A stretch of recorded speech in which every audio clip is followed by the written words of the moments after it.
Welcome to Super Wildcard Weekend, folks. My name is Andrew Erickson, aka The Props Prophet, and today I'm coming at you with my favorite player props for Super Wildcard Weekend. Should be a ton of fun with all the playoff action here in the NFL.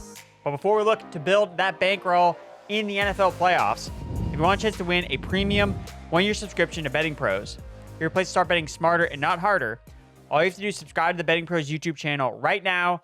Comment below on this video, and that is it. We're announcing a winner right here on the channel. So make sure to turn on those notifications so you can be alerted when new episodes are up and to claim your prize. Now, let's get to the best player props for Super Wildcard Weekend. Kicking things off, we're going to go to that Browns-Texans game. I like the over in that game. David Njoku over 54.5 receiving yards, minus 120 over on DraftKings Sportsbook. So I think it's going to be another big game for David Njoku. The Texans are allowing the fifth most receiving yards to tight ends this season at 57.4. They've only allowed 5 receiving touchdowns, but regression is going to be coming in terms of touchdowns allowed to tight ends just based on the amount of receiving yardage. So I like sprinkling in some David Njoku anytime touchdowns at plus 185 along with his receiving yards over at 54.5. Look, he has been absolutely unlocked with Joe Flacco as his quarterback. In Flacco's last 5 starts, Njoku has a 22% target share, averaging 9 targets per game, 17.1 expected points per game, and half-point scoring. But even before Flacco took over the quarterback job, Njoku had been heating up weeks 7 through 17, basically the second half of the season. Njoku ranked first in expected fantasy points per game at 16.8 among all tight ends. Against Houston back in week 16, obviously Amari Cooper stole the show, but Njoku was still involved. 6 catches for 44 yards on 9 targets. I love the more than the over on his yardage prop. It's going to be more evened out. We're not going to see Amari Cooper get over 200 yards again, so I think some of that's going to go to David Njoku, and that'll get him over 54.5 receiving yards. His number actually has gone down since it opened around 59.5. I still like the over, so we're going to continue to pound the over there. Next up, going to this Chiefs-Dolphins game. This is an interesting one, so, don't hold your breath, but Hardman Jr., over 9.5 receiving yards. So this one is over on ESPN Bet, minus 120. So last week, the Chiefs rested basically anybody on the offense of the ball with a pulse. Hardman, Justin Ross, LaMichael Pirine were the starters. But Hardman was very involved from the jump, saw 11 targets for a 38% target share, caught 6 of them for 77 yards on 83 air yards. And I think that this is an indication of how they want to use Hardman moving forward. Like, what do we know about this Chiefs offense all year is that they've had no confidence whatsoever in any of these wide receivers not named Rashee Rice. Travis Kelce's been banged up, but Hardman has been with this team multiple seasons. Like, he came back from the Jets after getting released. He got hurt. I think we would have seen him actually have a bigger role had he not come back to the Chiefs and immediately gone on injured reserve. Look, last week, 100% of the snaps. Finished second in weighted opportunity among all wide receivers in week 18. So I think they're trying to get him going for the playoffs because they know that they can't trust anybody else. And Andy Reid preached consistency with Hardman in his performance. That's what he showed. I think he's going to be consistent. They're going to consistently use him more in the postseason. Anything to get Marquez Valdes-Scantling off the field. He just enough of MVS. So, but looking at Hardman specifically at this prop, look, 9.5 receiving yards. The last 4 games, he was over this number. 10 receiving yards in all 3 games before he's placed on injured reserve. Kadarius Toney still not 100% healthy. So I like Hardman to have an unlocked role in this game. And this is even potential a ladder bet proposition because the number is just so low. I mean, you can get like crazy odds plus 1,200 on DraftKings Sportsbook for 50 receiving yards. 50 from Hardman Jr. Look at his game logs last year. He is routinely going over 50 receiving yards. It's not that crazy, especially at plus 1,200. Look, if he has a bigger role, I think he can easily fly over 50 receiving yards. So take advantage on Hardman, undervalued in the marketplace. We saw last week what he could do in a full-time role. I think we see that continue here in the playoffs. What we will not continue to see, Steelers. They're not going to do anything against the Buffalo Bills. Mason Rudolph under 27.5 passing attempts, minus 120 on DraftKings Sportsbook. Look, the weather in the Steelers-Bills matchup is going to be bad. Not going to be warm. Projecting for 24 degrees, 3.5 inches of snow. Winds of 28 miles per hour. Gusts up to 50 miles per hour. Real field temperature of the game is 0 degrees. Woof. So I'm going to take the under on all Pittsburgh Steelers in terms of passing yards. Mason Rudolph. Look, his passing attempts at 27.5. This is easy money, folks. Look, he has not attempted more than 27 passes in any contest this season. And I can't imagine the Steelers' game plan heading up to Buffalo in this horrible weather is let's try to throw the ball everywhere. Not going to happen. This season, they ranked 29th in passing attempts per game at 29.8, posting a minus 6% pass rate over expectation. Last 3 weeks with Mason Rudolph as the starter, minus 18% pass rate over expectation, averaging an NFL low 23.7 pass attempts per game. So makes sense if you want to parlay this a little bit. Najee Harris over 14.5 rushing attempts. They're going to run the football, maybe not be effective, but that's exactly what they're going to try and do here. Not throw the ball, run the ball with your guy Najee Harris. He's gone for 19 plus rushing attempts in 3 straight games.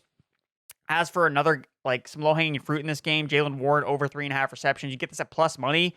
I don't know why. He's gone over 4 catches in 5 straight games. And if they're facing a negative game script, if it's bad weather, it's going to be check downs galore to Jaylen Warren from Mason Rudolph. So Jaylen Warren over 3.5 receptions is my play there.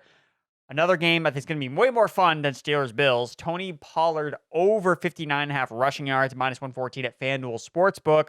Pollard had 17 carries last week for 70 yards, scored a touchdown, long run of 12 yards, played 57% of the snaps, led the backfield with 10 carries in the first half to Rico Dowdle's 1 carry in the first half. So clearly, Pollard's still the guy, and they're going to get Green Bay in the first round of the playoffs. Look, Packers defense has been better the last couple weeks against the Vikings and Bears. Dallas at home, different animal. I think that Tony Pollard's going to have a big game here. So I'm going to take the over, the more than on Tony Pollard's rushing yards prop. Went over it last week, like I said. He's gone over in 3 of his last 4 games. The BP projection over on the prop bet cheat sheet, 59 is going over it. 65 projected rushing yards. He went for 100 plus rushing yards last season against the Packers defense. I think they ride Tony Pollard, who has been better in the second half of the season. Still can't score touchdowns, but he's getting that rushing yardage. On the other side of the ball, Jordan Love over 242.5 passing yards. Look, Dallas is a tough place to play, but they're going to have to score points. They know the game plan heading into Dallas is we need to score 30 points because we know that Dallas is going to score 30 points on our defense. So I think that's the game plan. They're going to rip it with Jordan Love. He's gone for 255 or more passing yards in 7 of his last 9 games played. And every game played in Dallas this season, the opposing offense has totaled at least 248 passing yards. So is it the stone cold lock of the week? It might be. Jordan Love over 242.5 passing yards, especially if he gets Christian Watson back in the lineup. Oh, baby, we're cooking with gas. Last time Watson faced the Cowboys last year, it was his breakout game. 4 catches for 107 yards and not 1, not 2, but 3 touchdowns. Christian Watson come back. Let's get Jordan Love absolutely cook. Next game here, a game I did not mention on the Prize Picks video earlier this week, just because I wasn't really sure how I felt about it, but I love the over. Again, it's at Ford Field, the Coors Field of the NFL, Rams and Lions. So we're going to start with the Rams side of things here. Puka Ngata over 73.5 receiving yards, minus 115 at DraftKings Sportsbook. Look, the Lions have led the most passing yards to quarterbacks over the last 5 weeks, nearly 320 passing yards per game. They're ranked last in receiving yards allowed to wide receivers in their last 5 games, allowing over 225 yards per game to opposing wideouts. So, look, don't need much more analysis. The matchup is obviously great against the Detroit Lions. Horrible secondary. So I'm taking the over on Puka Ngata. As a full-time player this year, Ngata has gone over 73.5 receiving yards in 4 of his last 5 games played, surpassing 80 receiving yards in every contest. However, I'm not going to be as bullish on Cooper Kupp specifically in this matchup, so I'm actually going to go under a Cooper Kupp 71.5 receiving yards. Only one time this season have Ngata and Kupp both gone over their projected receiving yards prop in the same week. 3 of Cooper Kupp's 4 games with 70-plus receiving yards have been accompanied by down games for Puka Ngata. So, look, the future is now, folks. Puka Ngata coming off, breaking all the rookie receiving records for receptions, for receiving yards. Puka Ngata is the future Cooper Kupp. It's not you, it's Puka Ngata. So I'm going to ride Puka and fade Cooper Kupp in this particular matchup. The other Rams player I'm going to fade a little bit here. It's scary. Kyren Williams under 19.5 rushing attempts. So there's nothing about Kyren Williams' game logs that are going to point to, oh, yeah, this is a great bet to under Kyren Williams because he's smashing every single over you could possibly think of because he's getting the best usage you could ask for any running back in the NFL. But this is the worst matchup he could possibly find and draw in the first round of the playoffs. Look, the Lions' defense is elite versus the run. They've not allowed a running back to surpass 70 rushing yards against them all season. Fewest rushing yards allowed per game to running backs, 60.5. No running back they have faced all year long has surpassed 20 carries against them all season. So in a game where I think Sean McVay can realize that, hey, the Lions are a team that you beat through the air with Matthew Stafford, not with the ground game. I think he pulls back a little bit on Kyren Williams' workload and uses his top 2 receivers, uses Matthew Stafford to beat up on a very bad Lions secondary. As for the Lions receivers, oh baby, let's go. The Rams are the third worst defense in terms of allowing points to slot receivers. Just bad against all wide receivers overall. Basically, lockstep with the Detroit Lions. From weeks 14 through 17, the Rams have allowed the most fantasy points per game to wide receivers. The Lions are second. And in terms of yardage, they are 1 and 2 in terms of most receiving yards allowed to wide receivers. So, Amon-Ra St. Brown, the Sun God, come on down. Gone for 95 or more receiving yards in 6 of his last 7 games played at home this season. That's a crazy stat. 95 or more receiving yards in 6 of his last 7 games at home. Like, this guy is putting up 100 yards routinely, and it's just the expectation. No fewer than 77 receiving yards in any home game this year for the Sun God. Also has 90-plus receiving yards in 3 straight games. So, although the number is already high, I'm taking the over on the Sun God. Easy money for me. Again, the way that these defenses get beat, forecast a game that's going to be heavily reliant on the passing game and receiving numbers. As for the other Lions receiver I really like here, Jameson Williams, I like him to go over his receiving yards prop, set at 36.5 receiving yards. Look, Dan Campbell expects him to play after he missed last week, and he's going to be needed and relied on a little bit more with tight end Sam Laporta likely out. Special teams ace, wide receiver, backup, Khalif Raymond also probably going to miss the game. Williams has gone over 40 yards in 3 straight games, and the Rams also play mostly zone coverage, which JMO has 17 of his 22 catches this season against zone coverage. Last part of this game here, David Montgomery under 54.5 rushing yards, minus 114 over on FanDuel Sportsbook. Again, like the Lions, the Rams defense is elite against the run.